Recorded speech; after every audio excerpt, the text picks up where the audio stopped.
Self Kuldeep ચરાણી અને આજે આપણે નવા પ્રકરણની શરૂઆત કરવા જઈ રહ્યા છીએ અને પ્રકરણનું નામ વિષય આપ સૌની સમક્ષ છે ધોરણ 11 પ્રકરણ નંબર 4 કે જેનું નામ છે પ્રસારમાન। આપણે એને બીજા શબ્દોમાં પ્રસારના માપ તરીકે પણ ઓળખી શકીએ છીએ, બરાબર। અને અંગ્રેજીમાં નામ તરીકે ઓળખવામાં આવે છે મેઝર્સ ઓફ ડિસ્પર્ઝન। ખાસ તમે જે શબ્દ જે પદોનો ઉપયોગ ગુજરાતીમાં કરો છો સાથે સાથે તેનું અંગ્રેજી પણ સાથે સાથે શીખતા જાઓ। Is it clear? કમ્પ્લીટ? તો આજે આપણે શરૂઆત કરવાની છે પ્રકરણ નંબર 4 ની કે જેનું નામ છે પ્રસારમાન અથવા તો પ્રસારના માપ। તમને નામ પરથી જ ખબર પડી ગઈ છે કે સાહેબ પ્રસારમાન તેનું પ્રસરણ કેટલું હશે, તેનો ફેલાવો કેટલો હશે, તેનો વિસ્તાર કેટલો હશે, એ તમામ પ્રકારના માપનો આપણે આજના પ્રકરણમાં અભ્યાસ કરવાના છીએ। તમારી માટે એકંદરે તદ્દન નવું પ્રકરણ છે એટલે ધ્યાનથી આના તમામ ટર્મિનોલોજીસને આની તમામ થિયરીને આજના પ્રકરણમાં આપણે સમજાવવાનો પ્રયત્ન કરીશું અને પ્રસારનું એકાદ માપ આજે આપણે રિવિઝન તરીકે પણ લઈ લઈશું જે તમે અગાઉ ધોરણ 11 ની અંદર જ પ્રકરણ નંબર 2 માં ભણી ગયેલા છો, બરાબર। પણ કઈ રીતે આ માપોનો અથવા તો જે માપ તમે ભણી ગયેલા છો એનો ઉપયોગ કરવાનો છે એ આજે આપણે શીખીશું। તો શરૂઆત કરીએ છીએ પ્રકરણ નંબર 4 ની કે જેનું નામ છે પ્રસારમાન। તો સૌપ્રથમ તો આ પ્રકરણની અંદર આપણે સમજીશું કે પ્રસારમાન એટલે શું, તેનો અર્થ શું છે, તેની વ્યાખ્યા શું છે। હું અત્યારે ટેબલ ઓફ કન્ટેન્ટ રજૂ કરું છું એટલે આપણે જોઈશું કે આજે કયા કયા મુદ્દાઓનો આજે આપણે અભ્યાસ કરવાનો છે। પણ સૌપ્રથમ તો આપણે વિચારી લઈએ અને રિવાઇઝ કરી લઈએ કે અત્યાર સુધી આંકડાશાસ્ત્રની અંદર આપણે 3 પ્રકરણનો અભ્યાસ કર્યો છે। એમાં સૌથી પ્રથમ પ્રકરણ કે જેનું નામ હતું કલેક્શન ઓફ ડેટા, માહિતીનું એકત્રીકરણ, કે આપણી આસપાસના વાતાવરણની અંદર, આપણા બિઝનેસ વર્લ્ડની અંદર, કોર્પોરેટ વર્લ્ડની અંદર જેટલી પણ માહિતી છે એ તમામ પ્રકારની માહિતીનું એકત્રીકરણ કેવી રીતે કરવું, બરાબર।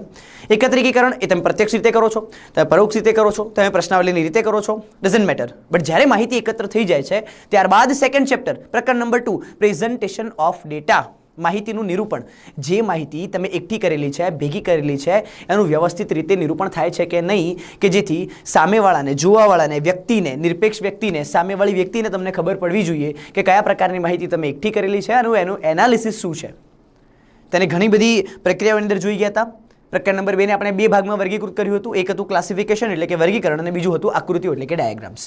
માહિતી તમે ક્લાસિફિકેશન એટલે કે વર્ગીકરણ તરીકે પણ રજૂ કરી શકો છો અને આકૃતિ સ્વરૂપે એટલે કે ડાયાગ્રામ સ્વરૂપે પણ તમે રજૂ કરી શકો છો, બરાબર। તો જે માહિતી તમે પ્રથમ પ્રકરણમાં એકઠી કરેલી હતી, જે માહિતી તમે દ્વિતીય પ્રકરણની અંદર ગોઠવેલી હતી, ક્લાસિફાઈડ કરેલી હતી, ડાયાગ્રામ સ્વરૂપે રજૂ કરેલી હતી, એ પ્રકરણ નંબર 3 ની અંદર બહુ જ કામ આવેલી છે। અને પ્રકરણ નંબર 3 નું નામ છે મેઝર્સ ઓફ સેન્ટ્રલ ટેન્ડન્સી। ગુજરાતીમાં એને કહેવામાં આવે છે મધ્યવર્તી સ્થિતિના માપ। મધ્યવર્તી સ્થિતિનું માપ જે મધ્યમાં હોય તે, બરાબર। સરેરાશ માપ, આપણે એને સરેરાશ માપ તરીકે પણ ઓળખીએ છીએ, જેની અંદર આપણે મધ્યક, મધ્યસ્થ, ચતુર્થકો, દશાંશકો, શતાંશકો, બહુલક, જુદી જુદી રીતે બહુલક કેવી રીતે મળવો એ પણ આપણે અભ્યાસ કરી ગયા છીએ। હવે જે 3 એટલે કે ત્રીજા નંબરના પ્રકરણનો આજે આપણે અભ્યાસ કરી ગયા છીએ એ પ્રકરણ હતું મધ્યવર્તી સ્થિતિનું માપ। એ એવું માપ દર્શાવતું હતું જે તમામ અવલોકનોને રિપ્રેઝન્ટ કરે છે, તમામ અવલોકનોનું પ્રતિનિધિત્વ કરાવે છે એવું એક માપ, એ દર્શાવતું એક માપ એટલે કે મધ્યવર્તી સ્થિતિનું માપ। પણ જ્યારે પણ આપણે કમ્પેરિઝન મોડમાં જઈએ છીએ એટલે કે જ્યારે પણ આપણે 2 કે 2 થી વધુ માહિતીની સરખામણી કરીએ છીએ, એ સરખામણી જો માત્ર ને માત્ર આપણે એ સરખામણી મધ્યવર્તી સ્થિતિના માપને અનુલક્ષીને કરતા હોઈએ ને તો એ તદ્દન ખોટી વસ્તુ આવે છે। કેવી રીતે અને શા માટે આ માપણી ખોટી છે માત્ર મધ્યવર્તી સ્થિતિને ધ્યાનમાં લઈને કરવાથી, એ આપણે આ પ્રકરણની અંદર સમજીશું। કારણ કે માહિતીની અંદર પ્રસરણ ઘણું બધું હોઈ શકે છે। ભલે માહિતીનું મધ્યવર્તી સ્થિતિનું માપ સમાન હોય પણ માહિતીની અંદર ચલન વધુ હોઈ શકે છે, ચલન ઓછું હોઈ શકે છે, પ્રસરણ વધુ હોઈ શકે છે, પ્રસરણ ઓછું હોઈ શકે છે, બરાબર। તો એ બે માહિતીની સરખામણી કરવી હોય, જ્યારે માહિતીનું સંપૂર્ણ એનાલિસિસ કરવું હોય તો માત્ર ને માત્ર મધ્યવર્તી સ્થિતિના માપથી એ કરવું એ યોગ્ય વસ્તુ નથી। તો આપણે એના માટે આજે પ્રસારમાનનો પણ અભ્યાસ કરીશું અને સમજીશું કે પ્રસારમાન એ ખરેખર શું છે। તો એક એક્ઝામ્પલથી આપણે થોડુંક મધ્યવર્તી સ્થિતિમાનનું રિવિઝન કરી દઈએ અને ત્યારબાદ આપણે જોઈએ કે પ્રસારમાનની શા માટે જરૂર પડી છે, બરાબર। સરખામણી કરવા માટે અથવા તો કોઈ પણ વસ્તુને, કોઈ પણ ડેટાને, કોઈ પણ પ્રકારની માહિતીને સરખામણી કરવા માટે, સમજવા માટે પ્રસારની જરૂર શા માટે છે, બરાબર। એનો સૌપ્રથમ અર્થ સમજીશું અને ત્યારબાદ આપણે આગળ એના અનુરૂપ દાખલા અથવા તો કયા કયા પદોનો ઉપયોગ થાય છે અને કેવી રીતે એની ગણતરી કરવામાં આવે છે એ સમજીશું, બરાબર। કારણ કે આપણને બધાને ખ્યાલ છે કે જે માહિતી આપણે એકત્ર કરીએ છીએ એનું પૃથ્થકરણ, એનાલિસિસ કરવું ખૂબ જ જરૂરી બની જાય છે અને છેલ્લે એની સમજૂતી એટલે કે ઇન્ટરપ્રિટેશન પણ ફરજિયાત બની જાય છે, બરાબર। તો શરૂઆત કરીએ છીએ પ્રસારમાનની। આજના પ્રસારમાનના પ્રથમ વિડીયોની અંદર આજે હું તમને સમજાવીશ સૌથી પહેલો મુદ્દો કે પ્રસારમાન એટલે શું છે, એનો અર્થ, એનો મિનિંગ, શા માટે એને પ્રસારમાન તરીકે ઓળખવામાં આવે છે, પ્રસારના કયા કયા માપ છે અને આપણે કેવી રીતે એનો અભ્યાસ કરીશું, બરાબર। એના પછી બીજા નંબર છે વ્યાખ્યા, પ્રસારમાનને કઈ રીતે વ્યાખ્યાયિત કરી શકાય। આપ સૌને દેખાતા હશે ટેબલ ઓફ કન્ટેન્ટ। અને ત્યારબાદ છે પ્રસારમાનના ઇચ્છનીય લક્ષણો, કે પ્રસારમાનનું જે માપ આપણે મેળવીએ છીએ એના લક્ષણો કેવા હોવા જોઈએ, બરાબર. કોઈ માહિતીનું પ્રતિનિધિત્વ કરે છે મધ્યવર્તી સ્થિતિનું માપ, તો આપણે એના લક્ષણો જોયા હતા ને કે સારા મધ્યવર્તી સ્થિતિમાંના લક્ષણો, તો સારા પ્રસારના માપના પણ લક્ષણો હોવા જોઈએ. જે પ્રસારમાન સરખામણી કરવા માટે અથવા તો ફર્ધર એનાલિસિસ માટે આપણે યુઝ કરીએ છીએ એના ઇચ્છનીય લક્ષણો શું હોવા જોઈએ, કેરેક્ટરિસ્ટિક્સ શું હોવી જોઈએ, અને ત્યારબાદ પ્રસારમાનના માપ કે કયા માપોનો આપણે આ પ્રકરણમાં અભ્યાસ કરવાના છીએ. અને છેલ્લો મુદ્દો કે જેનું નામ છે વિસ્તાર, એટલે કે આજે વિસ્તારની સંપૂર્ણ માહિતી આપણે મેળવી દેવાના છીએ. તમામ પ્રકારની એક દાખલા, એટલે કે અવર્ગીકૃતનો એક દાખલો, વર્ગીકૃતનો એક દાખલો, અસતત આવૃત્તિ વિતરણ માટેનો વિસ્તારનો દાખલો અને સતત આવૃત્તિ વિતરણ માટેનો વિસ્તારનો દાખલો જોઈશું. તો શરૂઆત કરીએ છીએ એના અર્થથી. તો સૌપ્રથમ આપણે સમજીશું વ્યાખ્યા પ્રસારમાનની. કેવી રીતે? તો સાહેબ સૌથી પહેલાં તો આપણે એનો અર્થ સમજવો પડશે કે શા માટે પ્રસારમાનની જરૂર પડી છે. તો ધારો કે આપણે આપણા વર્ગ છે, આપણી સરસ મજાની શાળાની અંદર 11 અને 11 બે વર્ગો છે. હું કોઈ પણ બે વિદ્યાર્થીઓ લઉં છું અને બે વિદ્યાર્થીઓના ટેસ્ટના ગુણ છે, અત્યારે તમે સરસ મજાના રિસેન્ટલી ટેસ્ટ આપેલા છે, એમના ગુણની વાત કરું છું અને 100 ગુણમાં એને ફેરવીને મેં અહીંયા ગુણ મૂકી દીધેલા છે, બરાબર. તો માત્ર ને માત્ર મને એમની સરખામણી કરી આપજો અને તમે કેવી રીતે સરખામણી કરો છો એ મારે જોવું છે. એમના ગુણ તમારી સમક્ષ મૂકું છું. એક છે વિદ્યાર્થી એ અને એક છે વિદ્યાર્થી બી. તમે તમારા ગમે તે બે મિત્રોના નામ પણ અહીંયા તમે સિલેક્ટ કરી શકો છો. વિદ્યાર્થી એના ગુણ આપ સૌની સમક્ષ છે. વિદ્યાર્થી એના ગુણ આપ સૌની સમક્ષ છે. 50 ગુણમાંથી વિદ્યાર્થી એ 50, 50, 48, 50 અને 52 ઇન ધ સેન્સ કે સાહેબ 50 થી ઉપર ગુણની પરીક્ષા હશે, બટ આ બધા જ ગુણની મારે સરેરાશ મેળવવાની છે. સૌથી પહેલું કામ શું કરશો? વિદ્યાર્થી એ છે, તમારી સમક્ષ વિદ્યાર્થી એ છે અને વિદ્યાર્થી એના તમામ ગુણની તમારે સરેરાશ મેળવવાની છે. કારણ કે તમારે એની વિદ્યાર્થી બી સાથેના સરખામણી તમે કેવી રીતે કરો છો એ હું તમારી પાસેથી જોવા માંગુ છું, શીખવા માંગુ છું. કારણ કે આપણે બધા જ સમજી ગયા છીએ કે સરખામણી કેવી રીતે થાય છે. એમની એવરેજ દ્વારા, એટલે કે એમના મધ્યવર્તી સ્થિતિના માપ દ્વારા, અને સૌથી શ્રેષ્ઠ મધ્યવર્તી સ્થિતિનું માપ એટલે કે મધ્યક. તમને બધાને મધ્યક સૂત્ર આવડે જ છે ને? So without wasting time just pause the વિડીયોને રોકો અને આનો મધ્યક મેળવી આપો મને કે આનો મધ્યક શું થાય છે. ક્લિયર? Okay done. તો આપણે મધ્યકની શરૂઆત કરી છે, જોઈએ છીએ કે સાહેબ આમાં 1, 2, 3, 4 અને 5 વિદ્યાર્થીઓના ગુણ આપેલા છે અને આ પાંચેનો જ્યારે હું સરવાળો કરું છું ત્યારે મને આ 50, 50, 50 બરાબર, આ 3 50 તો મને એમને મળે છે 150. ત્યારબાદ સામે છે 52 અને 48. જ્યારે આ બે હું અહીંયા આપી દઉં છું એટલે કે પાંચે પાંચના ગુણ 50 થાય છે અને 5 ગુણ્યા 50 જ્યારે હું કરું છું ત્યારે મને ટોટલ સરવાળો 250 મળે છે. તો જ્યારે હું મધ્યકની ગણતરી કરવા બેસીશ ને તો સૌ પ્રથમ તો હું શું કરીશ, આપણને મધ્યક બધાને ખ્યાલ હોવો જોઈએ. આ છે વિદ્યાર્થી એના ગુણ. કોના ગુણ છે? વિદ્યાર્થી એના ગુણ છે. અને આનો મધ્યકની વાત કરીએ તો એ છે સિગ્મા x ભાગ્યા n અને આ તમામ ગુણનો સરવાળો એ કેટલો થાય છે? 50 ગુણ્યા 5 એટલે કે 250 ભાગ્યા 5 બરાબર. તો x બાર થાય છે આના વિદ્યાર્થીના 50 ગુણ, એટલે કે એવરેજ એટલે કે સરેરાશ ગુણ વિદ્યાર્થી એના સરેરાશ ગુણ થાય છે 50. ક્લિયર? એકદમ સરસ. અને લાગે છે કે સાહેબ જો 60 ગુણની પરીક્ષા છે અને વિદ્યાર્થીના 50 ગુણ આવેલા છે સરેરાશ, તો વિદ્યાર્થી બહુ જ હોશિયાર છે, બરાબર, ક્લેવર છે, તમામ વિડીયો જુએ છે, તમામમાં ધ્યાન આપે છે. સામે જ એ જ રીતે હું વિદ્યાર્થી બીના ગુણ લાવું છું, બરાબર. તમને બધાને ખ્યાલ આવી ગયો છે કે હું કયા પ્રકારના ગુણ અહીંયા મૂકવાનો છું, પણ તમારે બંનેની સરખામણી કરવાની છે. તમે માત્ર ને માત્ર સરખામણી કયા માપથી કરશો? મધ્યકના માપથી, બરાબર. કોના માપથી? મધ્યકના માપથી. કે આના સરેરાશ ગુણ 50 છે, સામે બીજા વિદ્યાર્થીના સરેરાશ ગુણ. તમે આને વિષય ધારી શકો છો કે તમે ગુજરાતી, ઇંગ્લિશ એ પ્રમાણે તમે વિષય આને ગણી શકો છો, બરાબર. બીજા વિદ્યાર્થીના ગુણ આપ સૌની સમક્ષ છે. બીજા વિદ્યાર્થીના ગુણ છે 87. એક વિષયમાં 87 ગુણ લાવે છે. એનો અર્થ એમ થાય છે કે સાહેબ પરીક્ષા એ 50 ગુણની તો નથી જ, પરીક્ષા એ 60 ગુણની તો નથી જ, પરીક્ષા એ 100 ગુણની હોઈ શકે છે. કારણ કે એને 87, એકમાં 87 ગુણ છે. ઓહો, બહુ હોશિયાર સાહેબ, અને કહી શકાય ને બહુ જ મહેનત કરે છે સાહેબ આ બંને વિષયની અંદર. 85 ગુણ છે સાહેબ, બહુ જ ખરેખર મહેનત કરે છે વિદ્યાર્થી. સામે જુઓ સાહેબ 58 ગુણ પણ લાવે છે, આના એવરેજ ગુણ કરતાં પણ વધારે 58 ગુણ. પણ સાહેબ બે વિષય એવા છે કે સાહેબ એને 12 અને માત્ર ને માત્ર 8 ગુણ આવે છે. હવે સરેરાશ લાવવાની જવાબદારી તમારી છે અને તમે જ સરખામણી કરી આપો કે કયા વિદ્યાર્થીની કમ્પેરિઝન તમે કોની સાથે કરશો અને કેવી રીતે કરશો. વિદ્યાર્થી એ છે, સામે વિદ્યાર્થી બી છે, તો અહીંયા હું લખી દઉં છું વિદ્યાર્થી બી. વિદ્યાર્થી બી. હવે આની જ્યારે હું સરેરાશ મેળવીશ એટલે કે x બાર બરાબર સિગ્મા x ભાગ્યા n બરાબર આ બધાનો સરવાળો કરું છું જ્યારે હું, મારી સાથે 85 વત્તા 87 વત્તા 58 વત્તા 12 વત્તા 8, અહીંયા પણ સાહેબ મારો જવાબ સેમ જ આવે છે 250 અને 250 ભાગ્યા આના પણ 5 વિષય છે તો x બાર આનો પણ થાય છે સાહેબ 50. Is it clear? એનો અર્થ એમ થાય છે કે સાહેબ આ વિદ્યાર્થી બીની પણ સરેરાશ ગુણ 50 છે. વિદ્યાર્થી બીના પણ સરેરાશ ગુણ કેટલા છે? 50 છે. તો શું આ બંને વિદ્યાર્થીઓની સરખામણી કરવી યોગ્ય છે? તમે જોઈ શકો છો આના સાહેબ 52, 50, 50, 48, 50 તમામે તમામ ગુણ 50 થી કેટલા નજીક કે દૂર છે એ તમારે જોવાનું છે. આપણને ખબર છે કે સાહેબ આ વિદ્યાર્થી આ બંને વિષયની અંદર બહુ જ નબળું પરિણામ લાવેલ છે, જેથી આ વિદ્યાર્થીને એટલે કે વિદ્યાર્થી બીની કમ્પેરિઝન, એની સરખામણી વિદ્યાર્થી એ સાથે કરવી એ યોગ્ય નથી.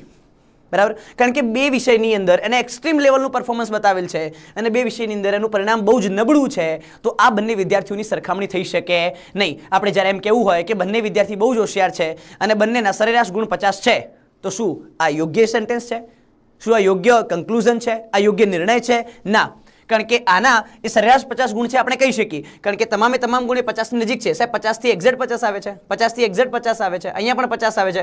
48 અને 50 વચ્ચે બેનો ડિફરન્સ છે અને 52 અને 50 વચ્ચે પણ બેનો ડિફરન્સ છે. બે ગુણ ઓછા છે ને ત્યાં બે ગુણ વધારે છે. તો કહી શકાય કે આ વિદ્યાર્થીના ગુણમાં ચલન ઓછું છે. ચલન બહુ જ ઓછું છે. અગેન ચલન બહુ જ ઓછું છે, એટલે કે ફેરફાર બહુ જ ઓછા છે. અને સામે આ વિદ્યાર્થીની કમ્પેરિઝન, વિદ્યાર્થી બીની કમ્પેરિઝન કરી તો સાહેબ જુઓ 87 કેટલા વધુ માર્ક્સ છે, 85 કેટલા વધુ માર્ક્સ છે, 58 8 ગુણ અને સામે 12 સાહેબ કેટલા ઓછા માર્ક્સ થઈ ગયા છે. તમે ડાયરેક્ટલી સીધી કમ્પેરિઝન આની 38 માર્ક્સ કરી શકો છો. સામે સાહેબ અહીંયા 8 જ માર્ક્સ છે, 42 ગુણ ઓછા છે. તો અહીંયા એ ચલન કેવું છે? વિદ્યાર્થીના ગુણમાં ચલન શું છે? વધુ છે. અને આ ચલન એટલે બીજું કશું જ નથી પરંતુ પ્રસારમાન કે પ્રસરણ.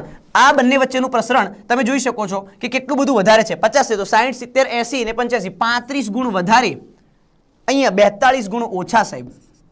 તો આ વિદ્યાર્થીના ગુણમાં ચલન કેટલું બધું વધારે છે. ચલન બહુ જ હાઈ છે, પ્રસાર બહુ જ વધારે છે, અહીંયા પ્રસાર બહુ જ નીચો છે, ચલન બહુ જ ઓછો છે. તો આ બંને વિદ્યાર્થીની કમ્પેરિઝન કરવી હોય તો એ મધ્યક, માત્ર ને માત્ર મધ્યકથી કરવી, એટલે કે બંનેના સરેરાશ ગુણ 50 છે.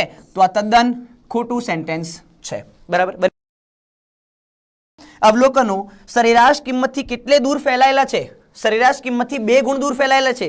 સરેરાશ કિંમતથી 42 ગુણ દૂર ફેલાયેલા છે. પ્રસારમાન એટલે માહિતીના અવલોકનો એ સરેરાશ કિંમતથી 50 થી કેટલે દૂર ફેલાયેલા છે તે દર્શાવતું સંખ્યાત્મક માપ. કેટલે દૂર ફેલાયેલા છે તે દર્શાવતું કેવું માપ? સંખ્યાત્મક માપ.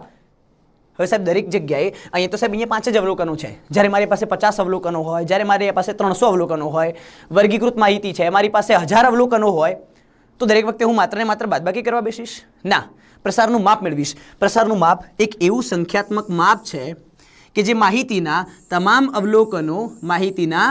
અવલોકનો તેની સરેરાશ કિંમતથી કેટલે દૂર છે તે દર્શાવતું માપ. સરેરાશ કિંમતથી કેટલા દૂર છે? સરેરાશ કિંમતથી 42 એકમ દૂર છે, સરેરાશથી 35 એકમ દૂર છે, સરેરાશથી 8 એકમ દૂર છે, સરેરાશથી 2 એકમ દૂર છે તે દર્શાવતું સંખ્યાત્મક માપ એટલે પ્રસારમાન. Is it clear? એકવાર ફરીથી રિવિઝન કરી દઈએ. યસ. તો વ્યાખ્યા તરફ આગળ વધીએ છીએ ફરીથી. પ્રસારમાન એટલે માહિતીના અવલોકનો સરેરાશ કિંમતથી કેટલે દૂર ફેલાયેલા છે તે દર્શાવતું સંખ્યાત્મક માપ. કેટલે દૂર ફેલાયેલા છે તે દર્શાવતું સંખ્યાત્મક માપ. તમને બે સરસ મજાના ઉદાહરણ આપી દઉં છું કે જ્યારે ધોનીના ગુણની વાત કરીએ, ધોનીની બેટિંગની વાત કરીએ, મને ખબર છે કે આપણી સાથે સરસ મજાના વિદ્યાર્થીઓ બેઠાયેલા છે અને કે ક્રિકેટમાં આપણને બહુ જ વધારે ઇન્ટરેસ્ટ છે. બરાબર. ધોનીની વાત કરીએ, સામે હાર્દિક પંડ્યાની વાત કરીએ, તો ધ્યાનથી સાંભળજો ઉદાહરણ.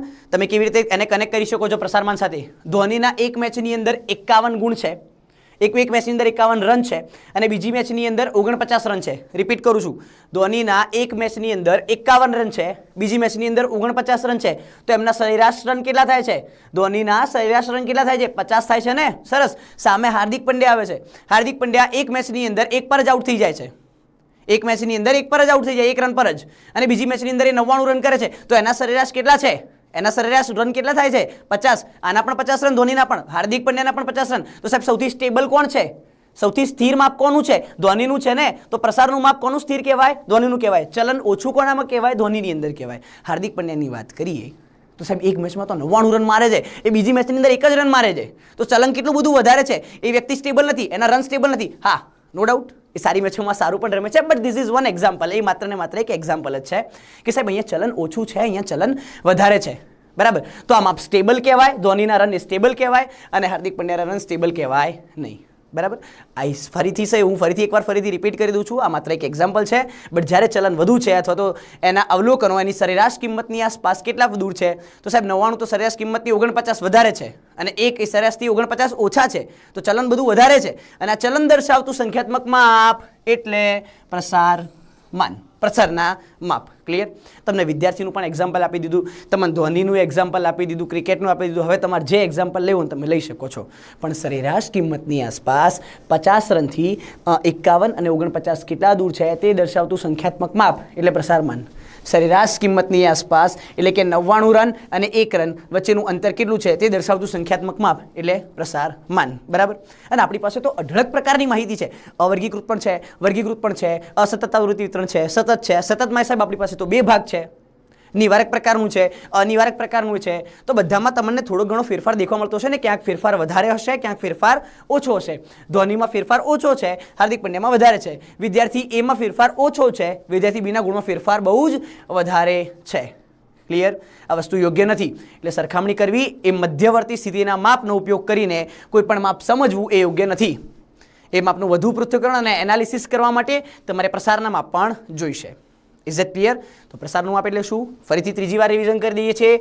પ્રસારમાન એટલે માહિતીના અવલોકનો, હાર્દિક પંડ્યા અને ધોનીના રન, વિદ્યાર્થી એ અને વિદ્યાર્થી બીના ગુણ એ સરેરાશ કિંમતની આસપાસ 50 થી કેટલા દૂર કે કેટલા નજીક છે, કેટલા ફેલાયેલા છે તે દર્શાવતું સંખ્યાત્મક માપ એટલે પ્રસારમાન. સરસ મજાની વ્યાખ્યા છે કે નહીં? યાદ રહી જાય એવું છે. બરાબર. શાંતિથી 2 વાર લખશો તો યાદ રહી જશે. આપણને ખબર છે થિયરીમાં થોડી ઘણી તકલીફો આવે છે, પણ દરેકનું સોલ્યુશન છે મહેનત, અને મહેનતનો કોઈ વિકલ્પ નથી. બરાબર. તમે શાંતિથી સમજી જાઓ, દરેક પોઈન્ટના કન્સેપ્ટ્સ ક્લિયર કરો, દેટ્સ ઇટ. બરાબર. ફરીથી પ્રસારમાન એટલે માહિતીના અવલોકનો, સરેરાશ કિંમતની આસપાસ કેટલા ફેલાયેલા છે તે દર્શાવતું સંખ્યાત્મક માપ. હવે ધારો કે મેં ફેલાયેલા માપની સરેરાશ મેળવી દીધી છે, એના માપ પણ મેળવી દીધા છે, એમના તફાવત પણ મેળવી દીધા છે. સાહેબ ધોનીમાં 1નો તફાવત છે, હાર્દિક પંડ્યામાં 49નો તફાવત છે, તો કોનો તફાવત ઓછો થયો? તફાવત કોનો ઓછો થયો? ધ્વનિનો તફાવત ઓછો થયો ને. તો તમે જોઈ શકો છો હાર્દિક પંડ્યાનો તફાવત વધારે છે. તો જેમ જેમ માહિતીનો પ્રસાર વધુ, હાર્દિક પંડ્યા વિદ્યાર્થી બી જેનો પ્રસાર વધુ એ માહિતીના અવલોકનો અને તેમની સરેરાશ વચ્ચેનો તફાવત વધુ. 49 રનનો તફાવત, 35 ગુણનો તફાવત, 42 ગુણનો તફાવત. જેમનો તફાવત વધુ એ માહિતીની સ્થિરતા ઓછી, એ માહિતીની સ્ટેબિલિટી ઓછી. બરાબર. એના કરતાં વિરુદ્ધ જઈએ છીએ, ધ્વનિ તરફ જઈએ છીએ. જેમ જેમ માહિતીનો પ્રસાર ઓછો, માહિતીનો પ્રસાર ઓછો, MSD. સરસ. બધાને યાદ છે? વિદ્યાર્થી એ માહિતીના અવલોકનો અને તેમની સરેરાશ વચ્ચેનો તફાવત 1 રન. કેટલા રન? 1 રન. 2 ગુણ. કેટલા ગુણ? 2 ગુણ. જેમનો તફાવત ઓછો એ માહિતીની સ્થિરતા વધુ, એ વધુ સ્ટેબલ છે સાહેબ. એ વધુ સ્ટેબલ છે એમ ગણી શકાય, સ્થિર છે એમ ગણી શકાય. અને આપણને તો માપ સ્થિર જ જોઈએ સાહેબ. આપણા લક્ષણોમાં આપણે મધ્યવર્તી સ્થિતિમાં જોઈ ગયા હતા ને, માપ કેવું હોવું જોઈએ? સ્થિર હોવું જોઈએ. Is it clear? કમ્પ્લીટ. તો આ હતી વ્યાખ્યા અને આ બંનેના important decisions. Is it clear? તો અહીંયા આપણે અભ્યાસ કરવાના છીએ પ્રસારના માપનો, કે એવા કયા કયા પ્રસારના માપ છે જે બંને અવલોકનો વચ્ચેનો અથવા તો તમામ અવલોકનો વચ્ચેનો તફાવત દર્શાવે છે, અંતર દર્શાવે છે, અથવા તો એ સંખ્યાત્મક માપ દર્શાવે છે. એ સંખ્યાત્મક માપ દર્શાવે છે કે અમુક અવલોકનો તેની સરેરાશ કિંમતથી કેટલા દૂર છે, વધુ દૂર છે, ઓછા દૂર છે, તમે નક્કી કરશો આ તમામ માપ પરથી. સંખ્યાત્મક માપ, તો આ પ્રકરણની અંદર પણ આપણે સંખ્યાત્મક માપ મેળવીશું. બરાબર. હવે કયા કયા અને કયા સંખ્યાત્મક માપ આપણે અહીંયા ભણવાના છે તેની આગળ ચર્ચા કરી દઈએ છીએ. બરાબર. પણ એ પહેલા આ પ્રસારના માપ કેવા હોવા જોઈએ એના લક્ષણો આપણને ખબર હોવા જોઈએ. બરાબર. તો પ્રસારના સૌથી પહેલા તો માપ કયા ભણવાના છે એની આપણે ચર્ચા કરી લઈએ. પ્રસારના મુખ્યત્વે જે માપ છે એના 2 ભાગ આપણે પાડેલા છે. એક છે નિરપેક્ષ માપ અને એક છે સાપેક્ષ માપ. એક છે નિરપેક્ષ માપ અને એક છે સાપેક્ષ માપ. નિરપેક્ષને આપણે ગુજરાતીમાં કહીએ છીએ સ્વતંત્ર માપ. એ કોઈના પર આધારિત હોતો નથી. સાપેક્ષ માપ એ આધારિત છે નિરપેક્ષ માપ પર. સાપેક્ષ માપ ક્યારે મળે? જ્યારે તમારી પાસે નિરપેક્ષ માપ હોય ત્યારે. અને આ સમગ્ર પ્રસારના માપની અંદર આપણે મુખ્યત્વે 4 પ્રકાર ભણવાના છીએ, 4 માપ ભણવાના છીએ. રિપીટ કરું છું, મધ્યવર્તી સ્થિતિમાં 3 માપ ભણ્યા, મધ્યક, સ્થાનીય સરેરાશના માપ અને બહુલક. અગેન મધ્યક, સ્થાનીય સરેરાશના માપ અને બહુલક. પણ આ પ્રકરણમાં 4 માપ ભણવાના છીએ અને 4 માપના આપણે 2 ભાગ પાડેલા છે. એક છે નિરપેક્ષ માપ અને એક છે સાપેક્ષ માપ. એ 4 માપના નિરપેક્ષ માપ પણ મેળવીશું અને 4 માપના સાપેક્ષ માપ પણ મેળવીશું. બરાબર. તો સૌથી પહેલા સમજી લઈએ કે નિરપેક્ષ અને સાપેક્ષ માપ સાહેબ છે શું. તો આપણને બધાને ખબર છે કે આપણે વિસ્તાર નામનો એક શબ્દ ભણી ગયા છીએ પ્રકરણ નંબર 2 ની અંદર. જ્યારે પણ કન્ટિન્યુઅસ ફ્રીક્વન્સી ડિસ્ટ્રીબ્યુશન તૈયાર કરવાનું હોય, સતત આવૃત્તિ વિતરણ તૈયાર કરવાનું હોય તો આપણે રેન્જ મેળવતા હતા, એટલે કે આર વિસ્તાર મેળવતા હતા. વિસ્તાર મેળવ્યા પછી આપણે વર્ગ લંબાઈ મેળવતા હતા આર બાય કે, યાદ આવે છે? અને કે નો ગુણાકાર અહીંયા કરતા હતા, c into k is greater than or equals to r. આ રીતે આપણે વર્ગો તૈયાર કરતા હતા. તો આર એટલે શું? x of h minus x of l, મહત્તમ અવલોકન અને ન્યૂનતમ અવલોકન વચ્ચેનો તફાવત. એ વિસ્તારનું માપ આપણે અહીંયા ભણવાના છીએ. તો એ વિસ્તારનું નિરપેક્ષમાં પણ હશે, વિસ્તારનું સાપેક્ષમાં પણ હશે. બીજું માપ છે સરેરાશ વિચલન, નિરપેક્ષમાં પણ હશે, સાપેક્ષમાં પણ હશે. ચતુર્થક વિચલન નિરપેક્ષમાં પણ હશે અને સાપેક્ષમાં પણ હશે, બરાબર. અને છેલ્લું પ્રમાણિત વિચલન, બહુ જ મહત્વનું માપ, એનું નિરપેક્ષમાં પણ હશે અને સાપેક્ષમાં પણ હશે. પણ સાહેબ આ નિરપેક્ષ માપ અને સાપેક્ષ માપ છે શું?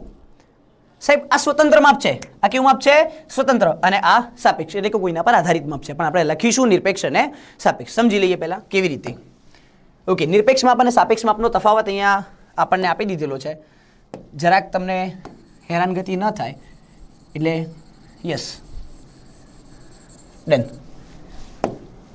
સૌથી પહેલું આપણી સમક્ષ નિરપેક્ષ માપ અને સાપેક્ષ માપનો તફાવત છે. ધ્યાનથી એકવાર જોઈ લો, તમને વાંચતા જ ખબર પડી જશે કે જે 4 માપ આપણે મેળવવાના છે. એક માપ મેં તમને કહી દીધું વિસ્તાર, એક માપ મેં તમને જાણ કરી દીધી ને વિસ્તાર, બસ એ વિસ્તારનો એક નિરપેક્ષમાં પણ હશે, એનું સાપેક્ષમાં પણ હશે, બરાબર. તો વ્યાખ્યા શું કહે છે સમજીએ કે પ્રસારના જે માપને અવલોકનના એકમ સાથે દર્શાવવામાં આવે, અવલોકનના એકમ એટલે કે યુનિટ સાથે દર્શાવવામાં આવે. વિદ્યાર્થીઓના ગુણ અને ક્રિકેટના રન, તો સાથે યુનિટ શું હતું કે સાહેબ એવરેજ ગુણ કેટલા હતા? 50 ગુણ. એવરેજ રન કેટલા હતા? 50 રન. એટલે સાહેબ આ યુનિટ કહેવાય રન. આ ગુણ શું કહેવાય? એનો યુનિટ કહેવાય, બરાબર. જ્યારે વિદ્યાર્થીઓની ઊંચાઈની વાત કરીએ તો વિદ્યાર્થીની ઊંચાઈ હોય સેન્ટીમીટરની અંદર 160 સેન્ટીમીટર એવરેજ ઊંચાઈ, એટલે સાહેબ એને યુનિટ સાથે પણ દર્શાવવામાં આવે છે. તો એવા જે પણ માપ છે કે જે એના એકમ સાથે દર્શાવવામાં આવે છે, યુનિટ સાથે દર્શાવવામાં આવે છે, તેને પ્રસારનું નિરપેક્ષ માપ કહે છે, બરાબર. તેને પ્રસારનું નિરપેક્ષ માપ કહેવામાં આવે છે.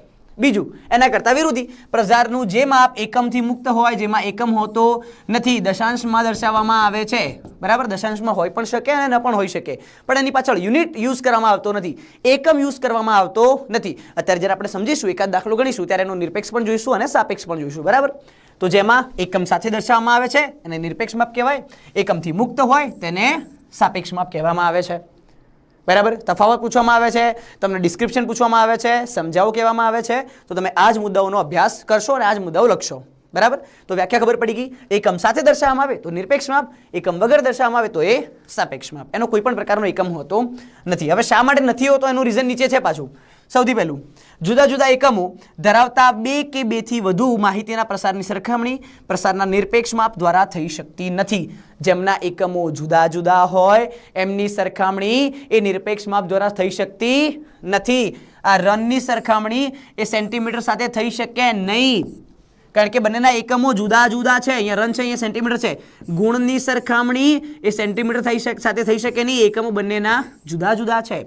તો જુદા જુદા એકમો ધરાવતી 2 કે 2 થી વધુ માહિતી, 2 કે 2 થી વધુ માહિતી, વિદ્યાર્થીઓના ગુણની માહિતી, વિદ્યાર્થીઓની ઊંચાઈની માહિતી, એ એમનો તફાવત એટલે કે એમની સરખામણી થઈ શકતી નથી, નિરપેક્ષ માપ દ્વારા થઈ શકતી નથી. સામે શું એ સાપેક્ષ માપ દ્વારા થઈ શકે છે. આ એનો ફાયદો છે, બરાબર. કે જ્યારે કોઈ વસ્તુની 2 માપોની સરખામણી કરવાની હોય અને બંનેના યુનિટ પણ જુદા જુદા હોય, યાદ રાખજો, બંનેના યુનિટ પણ જુદા જુદા હોય, એકમો પણ જુદા જુદા હોય, તો એના સાપેક્ષ માપ દ્વારા થઈ શકે છે. સાપેક્ષ માપને ગુણાંક તરીકે પણ ઓળખવામાં આવે છે, ગુણાંક તરીકે પણ ઓળખવામાં આવે છે, એટલે કે આંક તરીકે ઓળખવામાં આવે છે. ધારો કે વિસ્તાર હશે તો સામે વિસ્તારાંક હશે, બરાબર. એનું નામ આ રીતે પાડવામાં આવે છે. સામે અહીંયા નિરપેક્ષ માપને વિસ્તાર કહેવાય તો સાપેક્ષ માપને વિસ્તારાંક કહેવાય, બરાબર. આમાં એકમ દ્વારા દર્શાવવામાં આવે, આમાં એકમ વગર દર્શાવવામાં આવે. અહીંયા સરખામણી થઈ શકતી નથી, અહીંયા સરખામણી થઈ શકે છે. ધ્યાન રાખજો, પરીક્ષામાં મહત્વનો અગત્યનો મુદ્દો, નિરપેક્ષ માપ સમજાવો, સાપેક્ષ માપ સમજાવો, નિરપેક્ષ અને સાપેક્ષનો તફાવત આપો, બરાબર. 2 ગુણ અને 3 ગુણ લખીને રાખી દેજો. હા, તો સાહેબ નિરપેક્ષ માપ તો આપણને ખબર પડી ગઈ. તમે કીધું ને વિસ્તાર, વિસ્તાર આપણને શું x of h minus x of l, એ આપણને ખબર પડી ગઈ. વિસ્તાર મેં મળી દીધું, એને નિરપેક્ષ માપ તરીકે ઓળખવામાં આવે છે. પણ સાપેક્ષ માપ કેવી રીતે મળે? સાપેક્ષ માપનું કંઈક સૂત્ર તો હશે ને. દરેકની અંદર જ્યારે તમારે સાપેક્ષ માપ મેળવવું હશે તમને સૂત્રો તો આપી દેવામાં આવશે, પણ એ સાપેક્ષ માપ આવ્યું ક્યાંથી એ આપણને ખબર હોવી જોઈએ. તો જ્યારે પણ પ્રસારનો નિરપેક્ષ માપ તમે મેળવો છો, એ નિરપેક્ષ માપનો ભાગાકાર તમે સરેરાશ જોડે કરી નાખો, એ નિરપેક્ષ માપને તમે સરેરાશ વડે ભાગી નાખો તો એનું જ તમને સાપેક્ષ માપ મળી જાય. Is it clear? અગેન નિરપેક્ષ માપ જે તમે અહીંયા મેળવ્યું છે 160, એની સરેરાશ, એમની જે સરેરાશ હશે, એમની જે એવરેજ હશે, એને જ વડે તમે એને ભાગી નાખો છો, એના વડે એને ભાગી નાખો છો તો તમને મળી જશે એનું સાપેક્ષ માપ. બરાબર? ક્લિયર? કેવી રીતે અને શા માટે કયા માપોનો આપણે અભ્યાસ કરવાનો છે એના પર આગળ વધીએ. બધાને ખ્યાલ આવી ગયો છે નિરપેક્ષ માપ અને સાપેક્ષ માપ. હું અત્યારે લિસ્ટ બનાવી દઉં છું કે કયા કયા નિરપેક્ષ અને સાપેક્ષ માપ આપણે ભણવાના છીએ. પણ ખાસ યાદ રાખવું, એકમ સાથે દર્શાવવામાં આવે છે, એકમથી મુક્ત માપ હોય છે.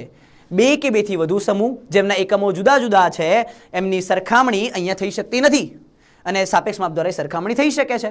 સાપેક્ષ માપ કેવી રીતે મળે છે? તો પ્રસારના નિરપેક્ષ માપને સરેરાશ વડે ભાગી નાખો તો એનું સાપેક્ષ માપ મળી જાય છે, તૈયાર થઈ જાય છે. ક્લિયર? કમ્પ્લીટ? તમે વિડીયો પોઝ કરીને નોંધી શકો છો, પીડીએફ તમારી સાથે શેર કરી દેવામાં આવશે. નેક્સ્ટ, પ્રસારના નિરપેક્ષ અને સાપેક્ષ માપ. પેનનો કલર જરાક ચેન્જ કરી દેવાનો છો. હવે ધ્યાન આપવું, પ્રસારમાન એક એવું સંખ્યાત્મક માપ છે જે તેના અવલોકનો એના સરેરાશ માપથી કેટલા દૂર ફેલાયેલા છે, કેટલા નજીક ફેલાયેલા છે તે દર્શાવતું માપ. બરાબર? એવું એક સંખ્યાત્મક માપ કે જેથી તેના અવલોકનો સરેરાશની કેટલા પ્રમાણમાં ફેલાયેલા છે તે દર્શાવતું માપ છે. બરાબર? તો હવે એમાં જેમ આપણે મધ્યક, મધ્યસ્થ અને બહુલકનો ઉપયોગ કરતા હતા, મધ્યક, સ્થાની, સરેરાશના માપ અને બહુલકનો ઉપયોગ કરતા હતા, તો અહીંયા કયા ચાર માપનો ઉપયોગ કરવાનો છે? તો સૌથી પહેલું માપ એ તમારી સમક્ષ આવે છે પ્રસારના માપમાં, એ છે વિસ્તાર. વિસ્તાર વિશે તમે ભલી ભાંતિ જાણકાર છો, તમે સમજી ગયેલા છો કે વિસ્તાર એટલે શું. R બરાબર x of h minus x of l, મહત્તમ અવલોકન, ન્યૂનતમ અવલોકન. બરાબર? બંનેનો તફાવત એટલે કે વિસ્તાર.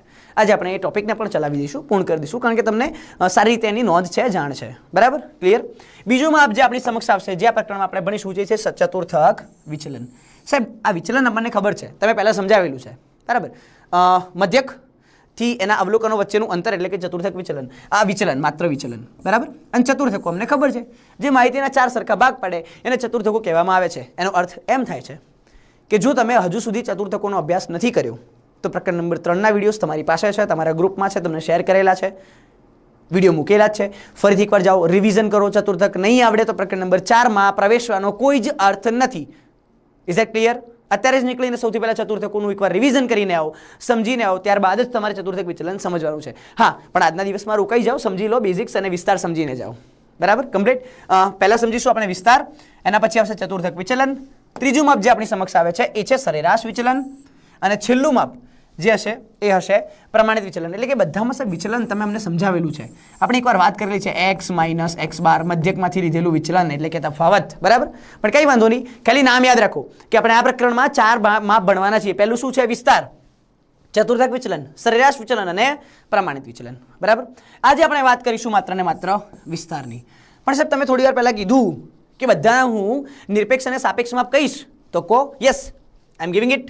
સૌપ્રથમ તો નિરપેક્ષ અને સાપેક્ષ માપ છે, એના બધા માપ હું લખી દઉં છું. અને એ માપ સૌથી પહેલું માપ કયું છે? વિસ્તાર. તો નિરપેક્ષ માપ એ એઝ ઇટ ઇઝ થાય. પહેલું માપ કયું છે?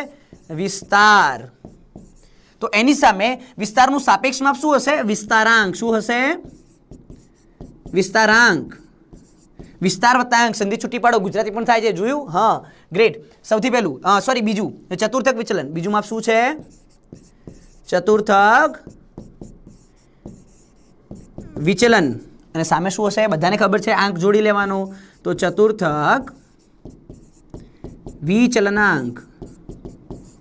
શું હશે? ચતુર્થક વિચલનાંક. સામે આવી જાઓ. ત્રીજું શું છે? સરેરાશ વિચલન. તો સાહેબ અહીંયા શું હશે?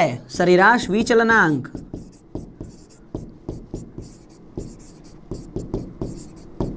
Is it clear? દેન આગળ વધીએ છીએ. છેલ્લું છે પ્રમાણિત વિચલન. બહુ જ મહત્વનું માપ છે, સમગ્ર જીવન દરમિયાન કામ આવશે. પ્રમાણિત વિચલન. અને સામે છે પ્રમાણિત વિચલનાંક. Is it clear? આને કહેવામાં આવે છે સાપેક્ષ માપ. એટલે કે સરખામણી કરવી હોય, કોઈ પણ બે પ્રમાણિત વિચલનની સરખામણી કરવી હોય તો પ્રમાણિત વિચલનાંક દ્વારા કરીશું. કોઈ પણ બે સરેરાશ વિચલનની સરખામણી કરવી હોય તો સરેરાશ વિચલનાંક દ્વારા કરીશું. આ તમામને એકમથી મુક્ત માપ છે. કેવા? એકમ મુક્ત માપ છે. અને આ તમામ માપો એકમ સાથે દર્શાવવામાં આવે છે. એકમ સાથે દર્શાવવામાં આવે છે. Is it clear? કમ્પ્લીટ. અક્ષરો પર જતા નહીં, તમારે ખાલી નામ જ યાદ રાખવાના છે. આ 4 માપનો સમગ્ર પ્રકરણમાં અભ્યાસ કરીશું. અને યસ, સૌથી પહેલું માપ આપણે અત્યારે લઈ રહ્યા છીએ જેનું નામ છે વિસ્તાર. વિસ્તાર એટલે કે રેન્જ. રેન્જ કેટલી છે? તમારા ગુણની રેન્જ કેટલી છે? વર્ગમાં ભણતા વિદ્યાર્થીઓની ઊંચાઈની રેન્જ કેટલી છે? ક્લિયર? તેમના વજનની રેન્જ કેટલી છે? એટલે કે વિસ્તાર કેટલો છે? ઓછામાં ઓછું માપ શું છે અને વધુમાં વધુ માપ શું છે? બહુ જ સરળ અને સિમ્પલ. પરીક્ષામાં દાખલા 2 ગુણના આવે છે, 3 ગુણના આવે છે. ધ્યાન રાખવું કે કેવી રીતે એને ગણી શકાય. સૌથી પહેલા શરૂઆત કરીએ છીએ વિસ્તારની. તો પ્રસારમાનના હા, યસ, વેરી ગુડ. એક સરસ મજાનો ટોપિક રહી જાય છે કે આ 4 માપ જે આપણે જોયા છે એ બધા જ માપ ના ઇચ્છનીય લક્ષણો કેવા હોય છે, બધાના માપ કેવા હોવા જોઈએ. આ તમામ લક્ષણો એ તમે એકવાર તમે ભણી ગયેલા છો, તેનો અભ્યાસ કરી ગયેલા છો. કોની અંદર? મધ્યવર્તી સ્થિતિના માપની અંદર. એ જે લક્ષણો ત્યાં જોઈતા હતા એ જ લક્ષણોનો અહીંયા ઉપયોગ કરવાનો છે. સૌથી પહેલું લક્ષણ શું હશે? અને અંગ્રેજીમાં કહેવામાં આવે છે characteristics of good measures of ડિસ્પર્ઝન.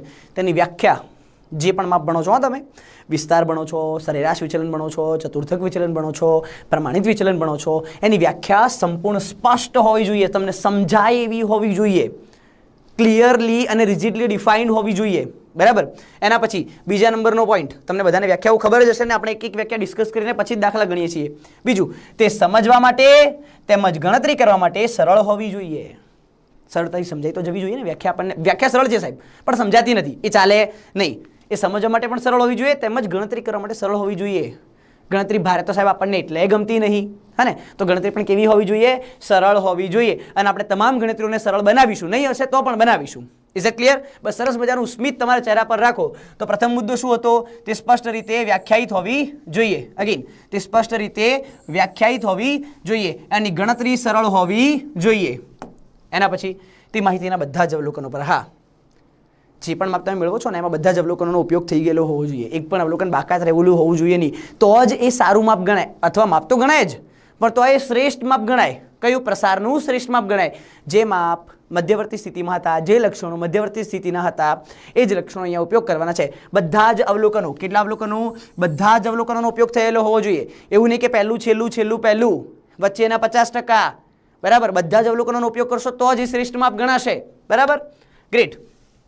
એના પછી વિશેષ બૈજિક ક્રિયાઓ માટે તે અનુકૂળ હોવી જોઈએ.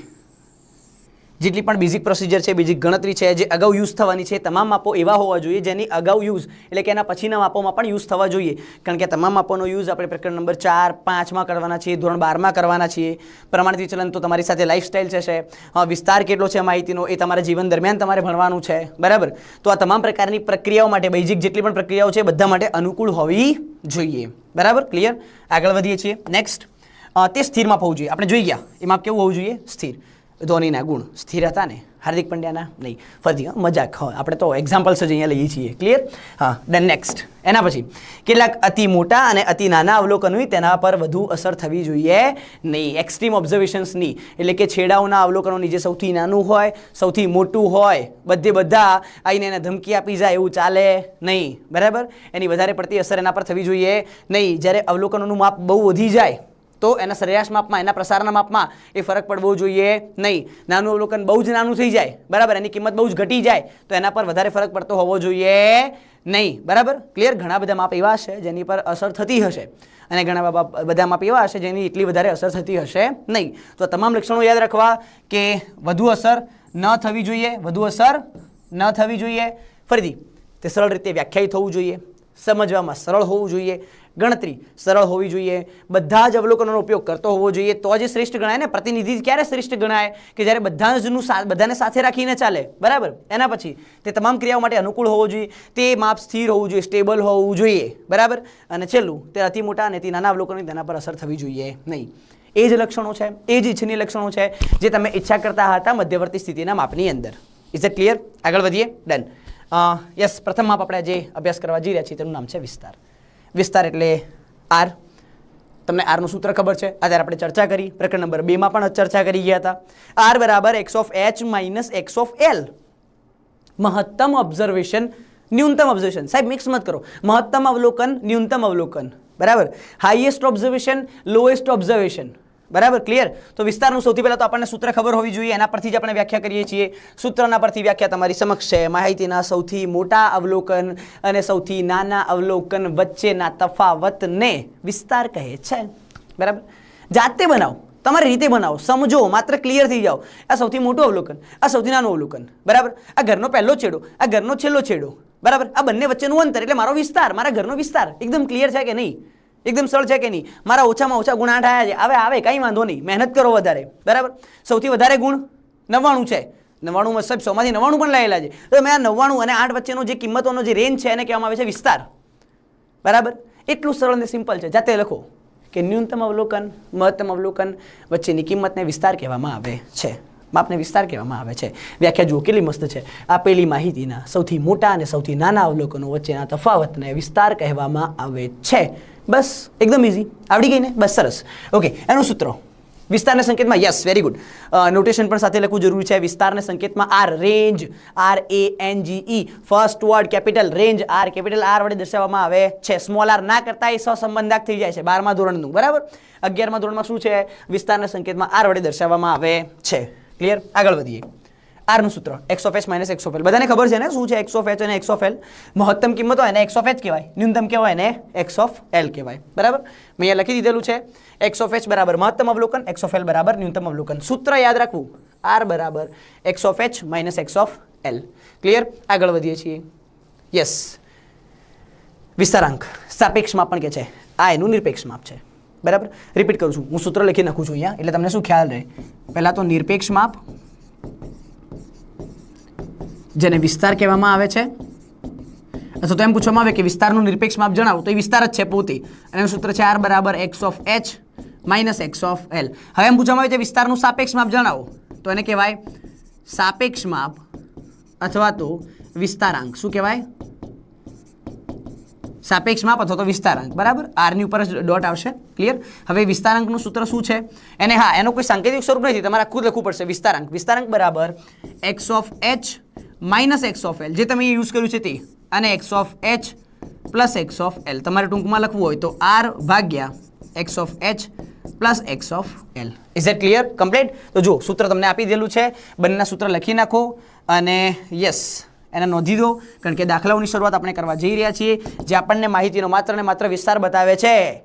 ધ્વનિના ગુણનો વિસ્તાર, મહત્તમ અને ન્યૂનતમ 51 અને 49, સાથે હાર્દિક પંડ્યાના રનનો વિસ્તાર 99 અને 1, 98. આવડે છે ને? એકદમ સરળ છે ને?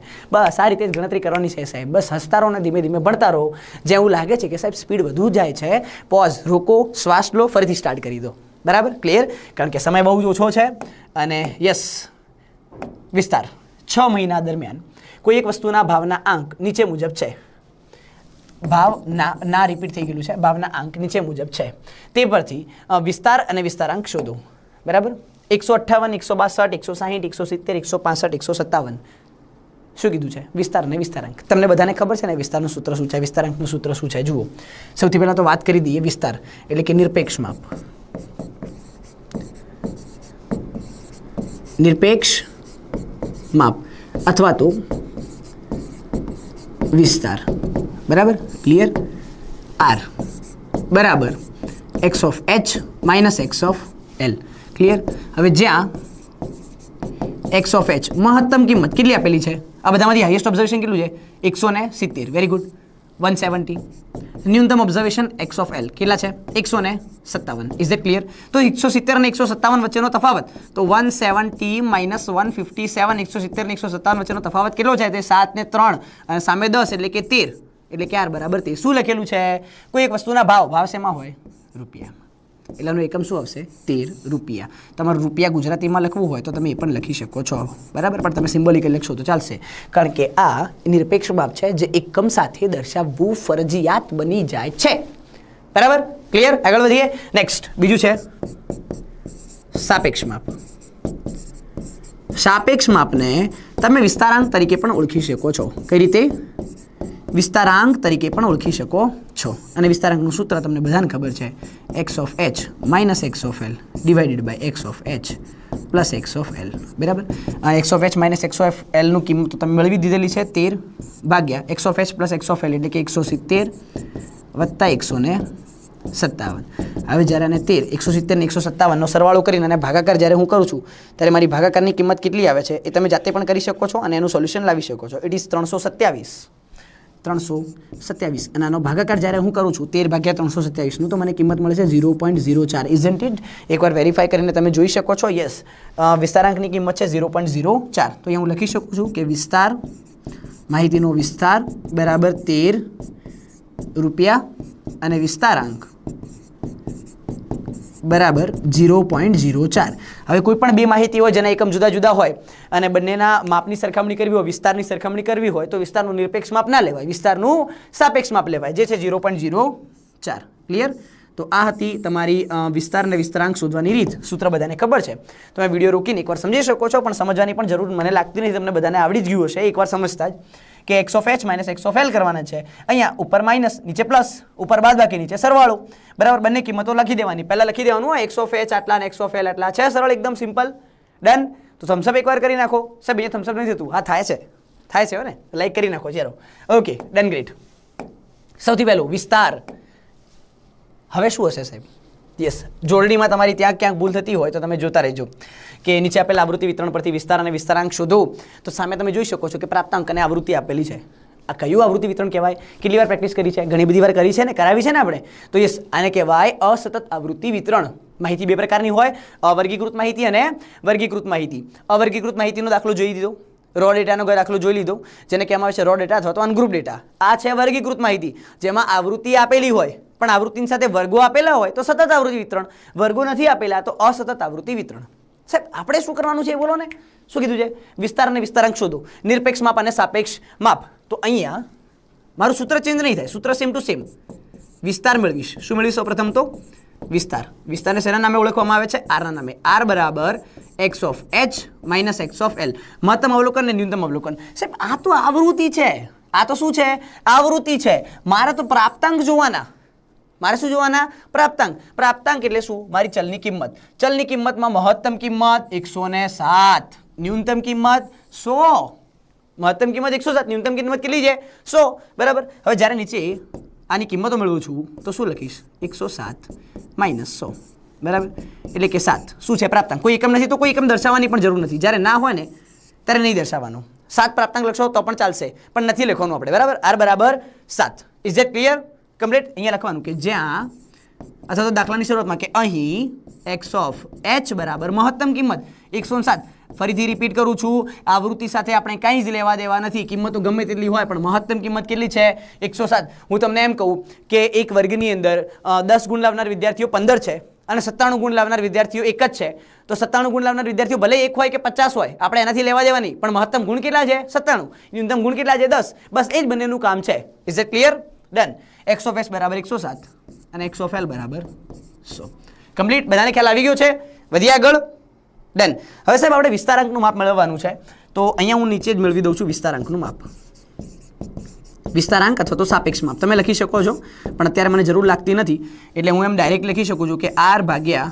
x of h plus x of l otherwise એ પણ લખી શકાય કે x of h minus x of l divided by x of h plus x of l બરાબર હવે માઇનસનો જવાબ તો તમે લઈ લીધો 7 પ્લસ 107 અને 100 107 વત્તા 100 7 ભાગ્યા 207 અને જ્યારે કેલ્ક્યુલેટરની અંદર હું સોલ્વ કરવાનો પ્રયત્ન કરું છું ત્યારે મારો જવાબ આવે છે 0.034 કેટલો જવાબ આવે છે 0.034 સ્ટેટમેન્ટ એક સારા વિદ્યાર્થીની હોશિયાર વિદ્યાર્થીની ઓળખ એ જ છે કે નીચે કન્ક્લુઝન સ્વરૂપે લખે કે અહીં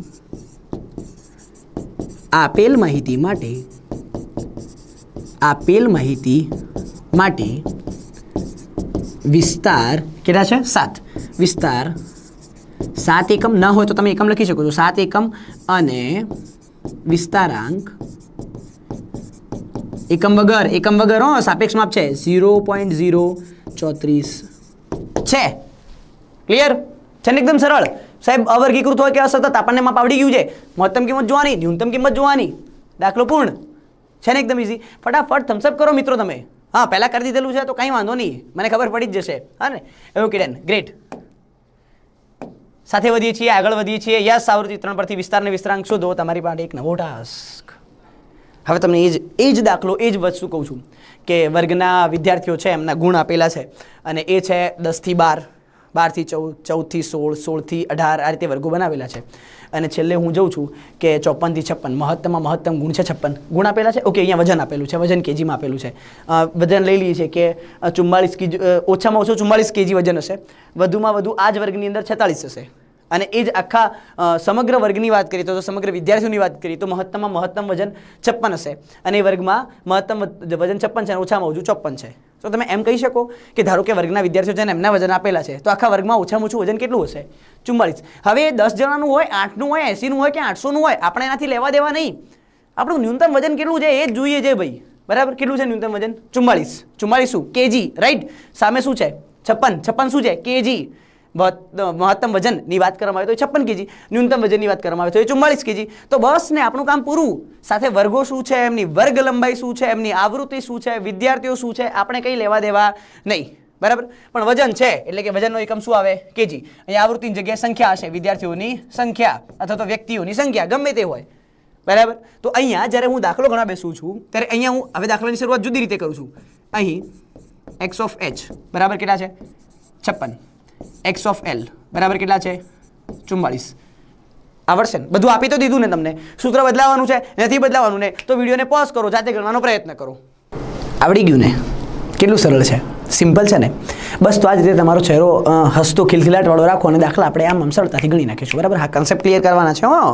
હા, નાનામાં નાનું અવલોકન, મોટામાં મોટું અવલોકન, ધોની અને રેના. બરાબર, ધોની છે, હાર્દિક પંડ્યા છે, રેના છે, હું ગમે તે પ્રકારના ખેલાડી ઉપાડીશ. બરાબર, તમારે કન્સેપ્ટ ક્લિયર યાદ રાખવાના કે સાહેબ અહીંયા ધોનીવાળું આવી ગયું, યાદ આવી ગયું મને, અને તરત જ લાઈટ પડવી જોઈએ.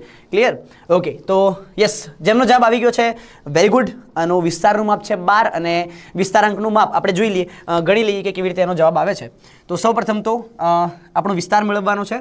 તો અહીંયા હું સરસ મજાની ફૂંદડી કરી નાખું છું. વિસ્તાર અથવા તો નિરપેક્ષ માપ એટલે r બરાબર x of h minus x of l બરાબર 56 માઇનસ 44 બાદ બાકી બધાને ખબર છે 12 નિરપેક્ષ માપ છે, એકમ સાથે દર્શાવવું જરૂરી બની જાય છે અને આનો એકમ છે કેજી, કિલોગ્રામ. બરાબર, તો r બરાબર 12 કેજી. કમ્પ્લીટ. વિસ્તારાંકની વાત કરવામાં આવીએ તો બીજું માપ છે મારું વિસ્તારાંક. વિસ્તારાંક બરાબર x of h minus x of l, x of h plus x of l. કિંમતોની વાત કરીએ તો 56 માઇનસ 44 ભાગ્યા 56 પ્લસ 44 છે ને, એકદમ સિમ્પલ. જોજો તમારો જવાબ કેવી રીતના રમતા રમતા આવશે. અહીંયા 12 છે, 56 ને 44 કેટલા થાય? 5 ને 4 9, 6 ને 4 10, 100. જવાબ 12 ભાગ્યા 100 નો જવાબ કેટલો થાય? તો આપણને ખબર છે કે 12 ભાગ્યા 100 નો જવાબ થાય 0.12. તો આ થઈ ગયું મારું વિસ્તારાંકનું માપ. હા, બહુ જ હોશિયાર વિદ્યાર્થીઓ, બધાના જવાબ આવી ગયા છે સાહેબ. એકવાર તાળીઓ તમારા ખુદ માટે વગાડી દો અને ઝૂમ ક્લાસમાં આવો છો ત્યારે પણ એકવાર તાળી વગાડી દેશો. એનો અર્થ એમ થાય છે કે વિસ્તાર આપણું સૌથી ક્લિયર થઈ ગયું છે.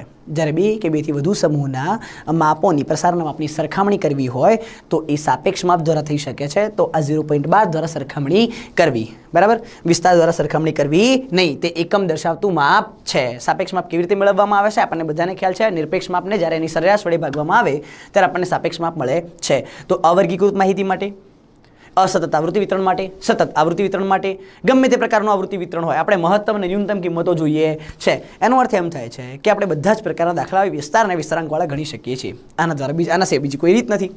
બરાબર, અહીંયાની મહત્તમ કિંમત જોવાની, અંતિમ વર્ગનું ઉર્ધ્વ સીમા બિંદુ અને પ્રથમ વર્ગનું અધઃ સીમા બિંદુ. બરાબર, સીમા તમે યુઝ કરશો, તમે અહીંયા શું યુઝ કરશો? સીમા યુઝ કરશો, કારણ કે તમે વિસ્તાર મેળવી રહ્યા છો. તો ન્યૂનતમ કિંમત અને મહત્તમ કિંમત. બરાબર, ન્યૂનતમ કિંમત અને મહત્તમ કિંમત. ક્લિયર? અહીંયા મહત્તમની અંદર ધારો કે અહીંયા તમને વર્ગ આપેલા છે 44 થી 46, 47 થી 49, તોય ગભરાવાની જરૂર નથી. તમારી ન્યૂનતમ કિંમત કેટલી થશે? 44 જ થશે. મહત્તમ કિંમત કેટલી થશે? 56 થશે. એવી 54 થી શરૂઆત થાય છે કે 55 થી થાય છે, આપણે ત્યાં લેવા દેવા નહીં. બરાબર, ઇઝ ધેટ ક્લિયર? બધાને ખ્યાલ આવી ગયેલો છે? હા, સરસ. હવે તમને બધાને તમે ખુદ જ આમના એડવાન્ટેજીસ અને ડિસએડવાન્ટેજીસ કહેશો, વિસ્તારના ફાયદાઓ અને મર્યાદાઓ કહેશો. બરાબર, આ તમારું સરસ મજાનું હોમવર્ક છે. સાથે સાથે હું દાખલાઓ પણ મોકલીશ, એટલે દાખલાઓ પણ તમે સાથે સાથે ગણતા થઈ જાઓ. પણ તમારું હોમવર્ક આ વિડીયો જોયા પછીનું એ છે કે આ વિસ્તાર અને વિસ્તારાંકના ફાયદા અને ગેરફાયદા શું થાય. બરાબર, વિસ્તારની અંદર તમામ અવલોકનોનો ઉપયોગ કરવામાં આવે છે? ના. એનો જવાબ છે ના. તો સૌથી શ્રેષ્ઠ માપ ગણી શકાય? ના, કારણ કે તમામ અવલોકનોનો ઉપયોગ થતો નથી, માત્ર મહત્તમ અને ન્યૂનતમનો ઉપયોગ થાય છે. આ એનો સૌથી મોટો ગેરફાયદો કે વિસ્તારમાં તમામ પ્રકારના અવલોકનોનો ઉપયોગ થતો નથી. તેથી એને શ્રેષ્ઠ માપ ગણી શકાય નહીં. હા પણ સાહેબ એની ગણતરી બહુ સરળ છે, સમજવામાં બહુ સરળ છે, વ્યાખ્યા બહુ સ્પષ્ટ છે, ફાયદા વધારે છે ને, હા ને? તો આ ફાયદા ગેરફાયદાઓનું લિસ્ટ જાતે બનાવો અને પછી ના ખબર પડે તો મને જાણ કરો. આપણે જ્યારે વર્ગમાં મળીશું ત્યારે એના ફાયદા અને ગેરફાયદાઓની પણ ચર્ચા કરીશું. બરાબર, ક્લિયર? અને નેક્સ્ટ સેશનની અંદર વિસ્તારનું થોડુંક રિવિઝન કરાવીશ અને એના બીજા માપ તરફ આપણે આગળ વધીશું કે જેનું નામ છે ચતુર્થક વિચલન. બરાબર, ચતુર્થક વિચલન કેવી રીતે મેળવવું, એના માટે ચતુર્થકો કેવી રીતે મેળવવા અને એ ખાસ ઘરેથી શીખીને આવવું, તૈયારી કરીને આપવી. બરાબર, તો આશા રાખું છું કે આ સમગ્ર વિડીયોની અંદર તમને બધો જ ખ્યાલ આવી ગયેલો હશે.